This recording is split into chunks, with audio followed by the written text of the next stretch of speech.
Hello there and welcome once again to the Mayor's Magazine. I'm Mick Cornett, the Mayor of Oklahoma City. Thank you for joining us on this episode of March of 2018. A real special treat here to start off. We're going to talk to the Thunder broadcast team, and I know most people in Oklahoma City kind of plan their schedules around watching these two guys and the other players that are on the court, or the players that are on the court. Welcome to the show, Brian Davis. Thank you, Mick. Thank you. And who's this guy with you? I'm trying to. Is that This Michael would, Cage? this would be the former NBA rebounding champion, 15-year NBA vet, Michael Cage. Absolutely. I still got a little bite in me, too, if you keep that up. Do you really? I have to sharpen my elbows up a little bit to move inside on you. Hey, let's talk about just another year with the Thunder, and boy, they are becoming more and more immersed in this community and in this state. They are, and I think that having that 10-year horizon, because I made the move with the team to Oklahoma City, having been here, and by the way, I mean, the way that you jumped on that thing, the opportunity presented itself, and things lined up, and it was a wonderful partnership from the mayor and the private sector all the way through. I mean, what an amazing story we have created here in Oklahoma City. But the romance continues, and it is as strong now, 10 years in, as it was on day one. I marvel at that every time I put my mind to it. I'm like, wow. Well, I always tell people, the fact that they win is a bonus. I mean, for Oklahoma City to have a team is still a little bit of a time you need to pinch yourself, when you've lived in the city most of your life like I have. Michael, you still look as much like a player. I'm guessing that you get mistaken for a Thunder player when you're just out walking around sometimes. Well, I try to do all the little things right. Try not to eat on late night flight next to this guy, but that's not working. And that's why I'm wearing an oversized sweater today. No, wait a minute, though. Wait a minute. Yeah. This is the guy. People come up to me in the grocery store and say hi, and they want to talk about the team. This is the guy people are baking bread for. They're making beef jerky for. I mean, what do you have that I don't have? Well, you know what? I tell you, that speaks for the fans here. Now I'm a 15-year NBA player, former, and to have just what you just said, the pulse of the people and the fans in this city, so connected with this team, the broadcasters, I never seen anything like it. I think in my playing days, I would have loved to have played before an audience, because I'm seeing a different side of it now as a broadcaster. I feel the energy everywhere you go in the city, just how they embrace not only, the Thunder players, but you see there's so much involvement and community behind this team. And I think that when you have that kind of relationship, love affair, and now I have to say this, the Thunder's a young franchise, just 10 years old. It's really amazing the amount of success that they've been able to sustain. Yeah. And that's very difficult. And I say that with a whole lot, there's not a lot of teams you can compare yourself to in the last 5 years, maybe with the exception of a San Antonio. And it just speaks for, I just think it's just a coalition of the fans, management, everyone that comes here. I mean, I'm a Johnny-come-lately. This is a 10-year vet. I'm a 4-year vet with the Thunder experience. And, the way they embrace me, and you're right, grocery store. I bring baked goods on the flights, cookies, bread. Man, like Mama used to do, that's not bad. And I feel very welcomed, very appreciated here as well. Yeah. Well, what's it like dealing with the players? Because you guys, see them, when the lights are off and they're just, they drop their guard a little bit. What's it like dealing with the players off the floor? For me, I had to cross over from a player to a broadcaster and realize that I'm no longer in that brotherhood, but I'm still in that brotherhood because I'm a broadcaster for the team. And you're always, Russ, PG-13, Mello, these guys, what I like most of all, they're very approachable. Not to Michael Cage, an ex-NBA player, but to Brian Davis, to a fan. When we land at 2:30 in the morning, and I see these 3-4 faithful fans out there, and it's freezing, and they got their little flags waving to us as we come out of the airport, every guy stops and says hello to them. And that speaks for the character, because that's not required. Yeah. You don't know that. I had to tell you that. Right. Because that's at 2:30 in the morning. No one would never know. But it speaks for how each guy And I think that, that speaks a lot for what the Thunder is all about. High character guys. We get informal time with these guys, and I like to use that time to talk basketball because they are, in the end, they live and breathe basketball. So being a guy who never played, I'm a lifelong learner as far as our game is concerned. And so I take advantage of the opportunity to learn maybe something about the X's and O's, or maybe to learn a story. But I'll tell you, this to me is the snapshot of what it's like to be around these guys. Summer of 2013, I've had my hip replaced, and I'm just back in the office, and I hear Russell Westbrook. And Russ is running around the office delivering cookies and cupcakes to our business staff as a thank you, because they're the ones who raised the money to pay his salary, right? And so Russ is walking around with the baked goods, and he turns the corner and he takes a look at me and he goes, "Hey, BD, how's the hip?" I had no idea that he knew that I'd been in the hospital for that surgery, but he knew. And before, the first thing out of his mouth, "How are you?" Yeah. That to me, that's the snapshot right there. Right. Let's talk a moment about this team on the road.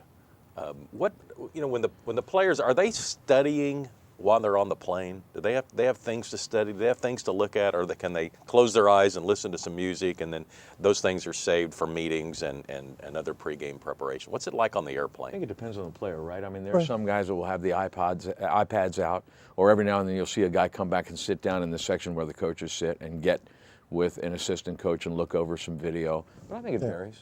It does. When I was a player, we had these big TVs on the plane, and I used to dread going up there with the coaches. Okay, look, man, I'd rather watch a movie right now but with the iPads and the information age, everything is at your fingertip. We have Wi-Fi on board the plane. It's so easy for these guys to access it, and they do that. And I think it's great that, we have such a variety of guys. Some guys with their headphones on. Mm-hmm. Some guys like to sleep late at night. At the hotels, you see a group of guys walk out together. I like that.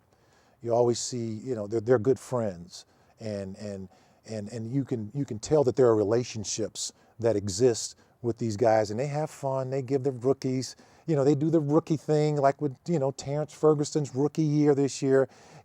He's kind of taking it under the chin, Dakari Johnson, but they do it in a way where it's really, I think these guys embrace what they're trying to teach them. It's a teachable moment for, Russ working with Terrence Ferguson, or Dre, being able to, because he was in that position once, and now all of a sudden you see that seniority, you see the middle of the road guys, and you see the rookies.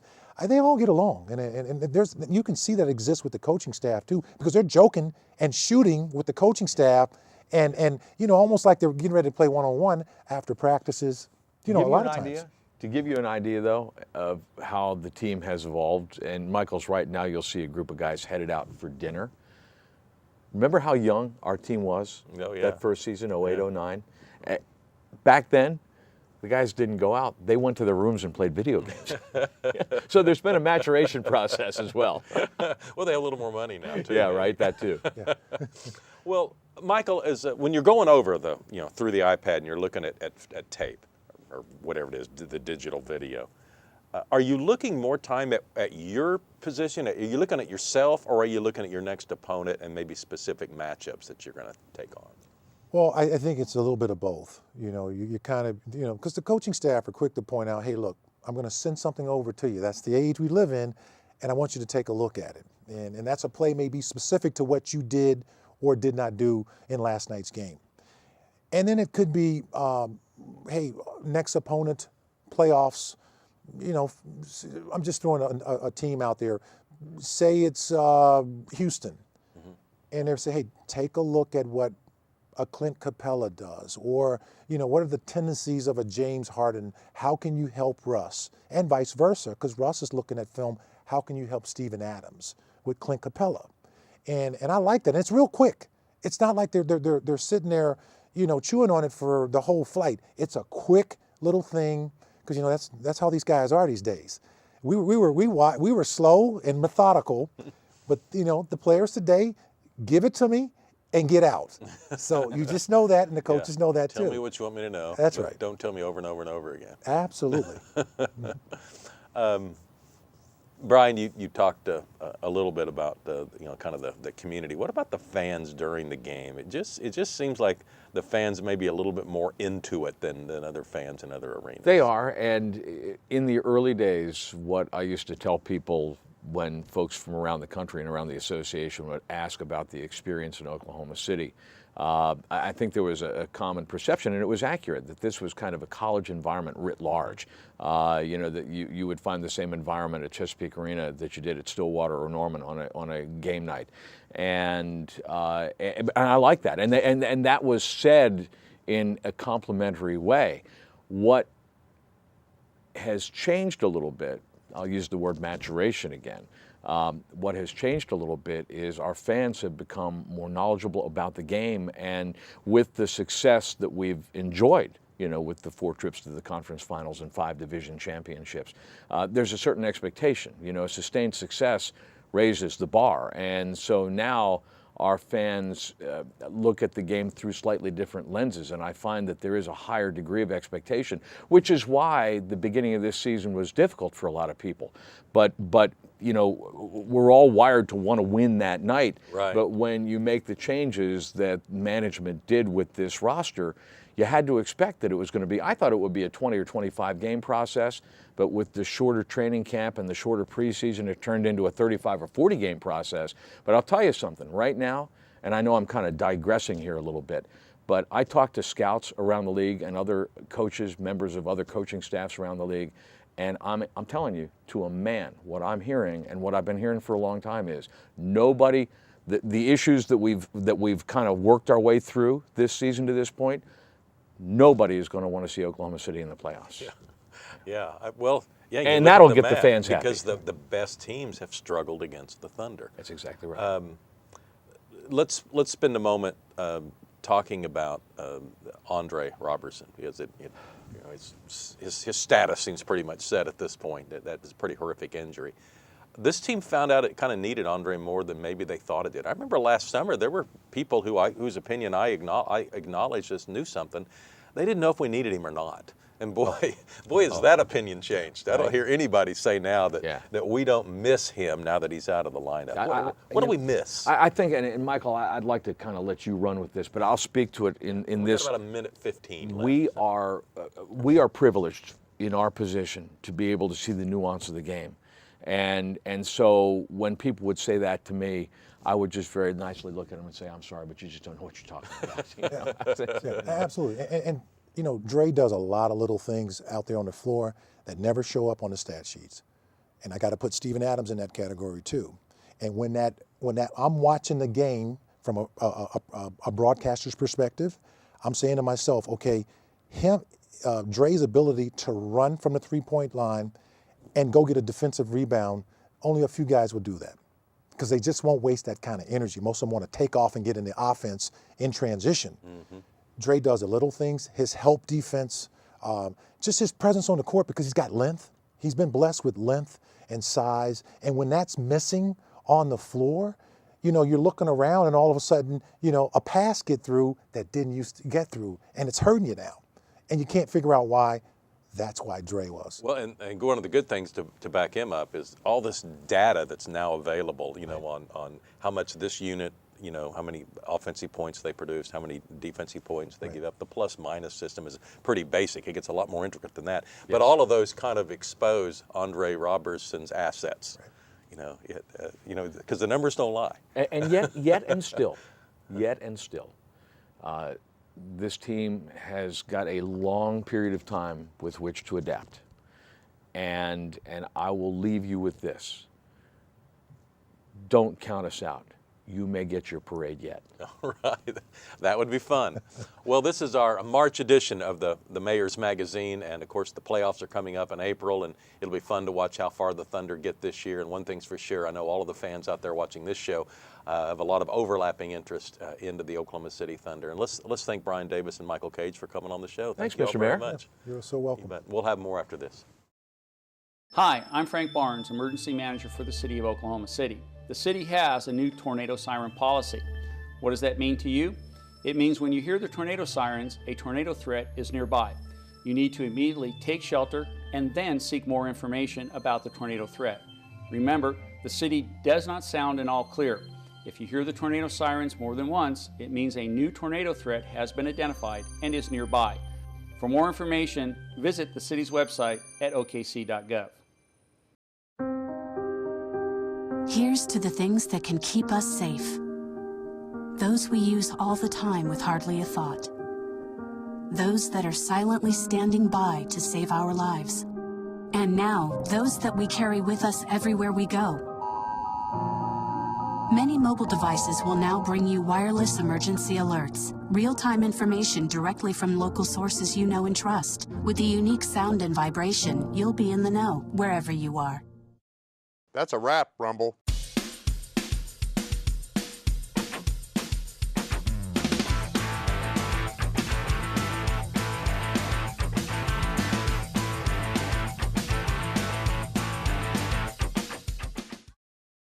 Welcome back to the Mayor's Magazine.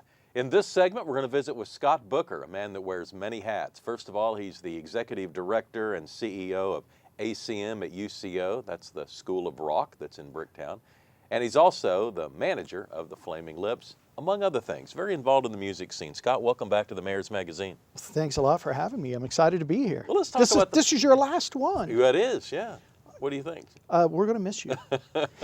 Yeah, this room will never be the same. No, you've been so supportive of music and the arts here. We really appreciate everything you've done for us. I appreciate that too. And I'm sure it'll continue. I've gotten 10 times back whatever I've put into any of these adventures, but thank you for saying so. All right, let's talk about the Flaming Lips. What are they doing these days?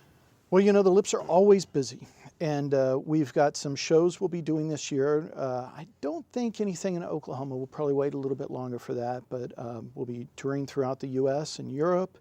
We have a song on the SpongeBob SquarePants Broadway show. It's actually in the Broadway show. It's not us performing it, but it's someone, you know, the cast performing it. That's really a fairly amazing sentence that you just put out. First of all, I didn't know there was a SpongeBob SquarePants Broadway show. I know, it's a lot to say. You know, it's funny how these musicals now tend to go more and more, in a strange way, to the absurd in a way, and the Flaming Lips music fits perfectly in that. And so, in this production, are we listening to a recording of the Flaming Lips, or is there a live performance of their song? It's the cast performing the song, Okay. so they're just singing a song that we wrote for it. But we're going to record it, I think, and put it on a new record sometime that comes out next year, something like that. You were telling me before we started the show that vinyl's making a big comeback, and so people like me that got rid of all their records are now having a little bit of regret. Yeah, well, you shouldn't, because you can buy them again, and they actually sound better now, so it's even better. But because of that, we're about to reissue a bunch of our records that came out in the 1980s, because they haven't been available on vinyl for years, so we're going to go in and reissue several of our early records, many of them that were recorded right here in Oklahoma City. Is there a value to some of those early Flaming Lips recordings? Yeah, sure. You know, there's a few that, for a while when vinyl was more rare, one of them called a Hit to Death in the Future Head on vinyl was going up towards $500. But it's been reissued, so now you can get it for that cheap price of $25. And it's been digitized, obviously. Of course, yeah. So the music's available. So how long will the tour last? The tour will be, you know, kind of like we always do. We kind of go off and on. Everyone has kids, or a lot of the guys do, so, you know, they don't like to be on the road for a very long period of time in one stretch. So they'll go out for a couple weeks, come home for a few, and then go back out. What type of venues are the Lips playing in when they travel?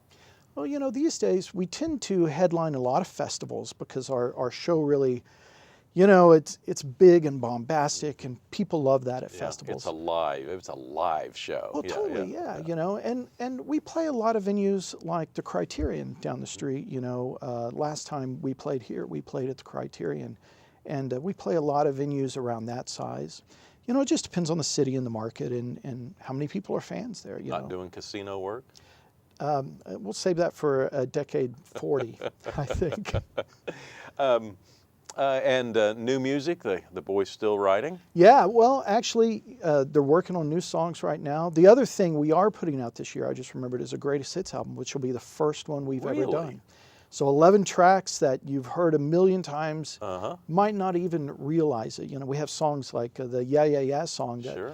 was never a huge single or anything, but it's going to be in the new Angry Birds 2 movie, and it's been in TV commercials. It's one of those songs when you hear it, it's like, oh, I didn't know that was the Flaming Lips. And now you'll have our greatest hits on vinyl and CD Well, who got and to download. choose what recordings went on the greatest hits? Was that your job? Actually, I did, yeah, yeah. I ran them past everyone. Right. but Nobody disagreed or said, No. "Wait a minute, I want this one on." You know, the only dilemma was that there's not enough room on a record to put as many songs as we want. So what we're doing is we're releasing an inexpensive LP, so it'll be like $20. And then we're going to release a 3 CD set that has a bunch of extra tracks as well for about the same price. So it's kind of neat. That's very fun. Yeah. And when can we buy that? I think that'll be June. Okay. Yeah, So we're this is a working very towards June. busy time as the manager of the Flaming Lips. It is, and that's not all, you know, because I run this school as well, Yeah. and we do all sorts of fun stuff. So hopefully you'll be in town, and maybe not trying to sleep because you live down in Bricktown, but you know, our big Metro Music Fest, this will be our 9th one. It's April 6th, Friday, April 6th, and our 2 headliners we're super excited about. First, we've got Mavis Staples, who was a member of the Staples Singers in the 60s. She's 78. She's still recording. Her last 3 records were produced by Jeff Tweedy from Wilco, and her records are just beautiful, amazing records, and her performances are still great. She's going to be on right before Prince's band, The Revolution, who are going out and touring basically as a tribute to Prince. And you know, this is the band who recorded Purple Rain and Around the World and whatever the name of the record was, Around the World and something, I can't remember now. But anyways, I mean, huge hits that they worked on with him. And is there a new vocalist? You know, they're just doing it themselves, and sometimes they ask guests to do it. So, you know, I'm trying to talk Wayne into doing a song with Okay, I was them. going to tell you I was probably booked if I was going to get the call. But Well, yeah, Purple Rain, you could do it. I know you could. Yeah. Chance Wayne would accept that?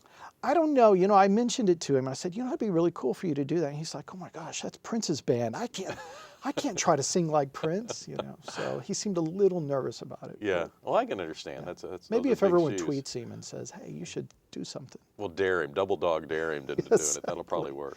Well, let's talk about ACM at UCO. Well, that's been a big success. I know when we started, there were, as I recall, less than 100 in that initial class. Is that right? You know, our first group was about 160 students. Okay. And now we're inching somewhere between 400 and 500. Wow. I've had graduates go on to get signed to record labels. There's a band called They. It's a hip hop act that were just on Jimmy Kimmel the other day, and it was a really great seeing them because not only were they on, but one of my faculty were playing guitar with them as well. So it was alum and faculty. It was just a ACM party on Jimmy Kimmel that night. But strangely, I wasn't invited. But one of the added benefits of the ACM at UCO is just there's additional musicians around downtown, around Bricktown, who are playing at odd times for whatever loose change or small bills people have to. You know, we really didn't have that before ACM at UCO. It just seems like there's an abundance of musicians now. I think that, you know, not only do we have more musicians, but we have more people that want to be the infrastructure around them. You know, the whole idea of the school ultimately was to grow the music industry here. And if you look at all the venues that have popped up, you know, the Criterion, the Tower, the Jones Hall, I mean, I think that it's that first or maybe second step. Maybe the first step was the school and the second step were the venues that have opened up. And now we're starting to see more acts come through on a regular basis. And it starts showing Oklahoma City as a real music town. And then that gets you in the mindset to feel comfortable growing more music-centric businesses. Because if we're going to have more musicians, we need infrastructure around them. We need managers, we need record labels. We even need people that rent vans to them and have gear that they can borrow and rent. And you know, obviously we have the venues. So it feels like we've got a real momentum going. I mean, I would argue that we've got as much talent as Austin, Nashville, LA, and New York rolled together. You know, the artists that have come from here time and time again are at the top of the charts. And, you know, we're paving a path here for that infrastructure to be here. So Garth Brooks can, you know, his management company could be here, his record label could be here. If all those things were here, it'd bring in millions of dollars into the state, you know, and more importantly, create a situation for people to work in a job that they really love and want to do. I mean, that's always been my main goal with the school, is for people to be able to be trained in a field that they really truly love, and then find a variety of jobs that they can work, even if they can't become a rock star.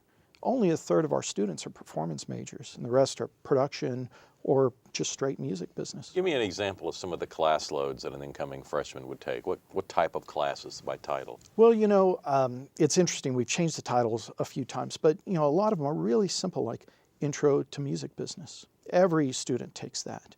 If you're a performance student, you take a class we call Live Performance Workshop, where you're put together in a band with other students, and then you work one-on-one.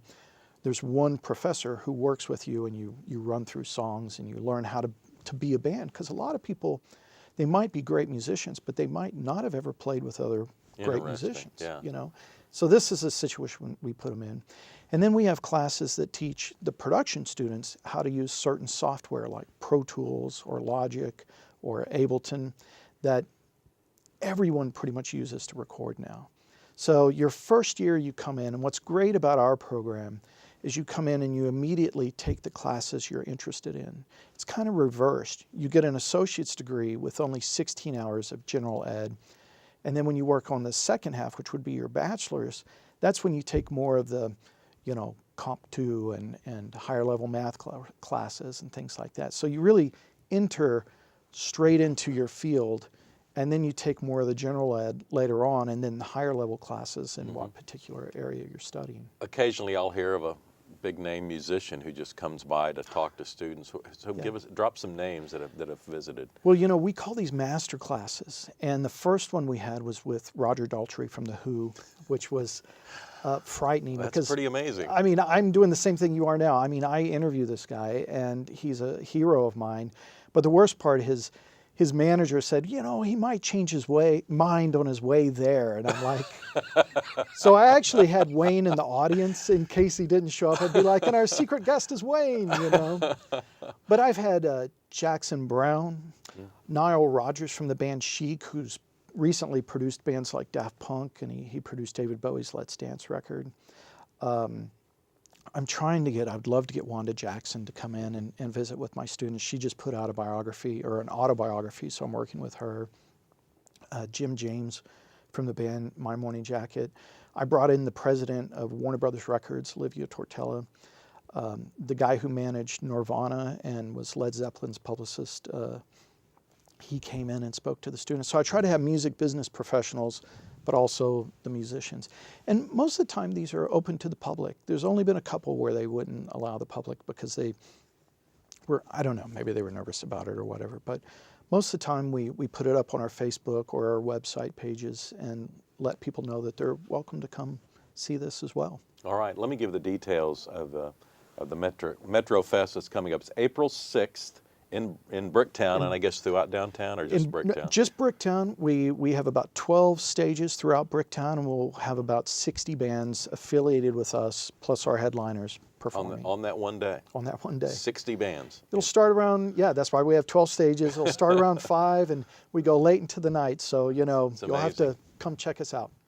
Featured bands include The Revolution, which is the Prince's band, and Mavis Staples. Yes. All right. It sounds like a great fun.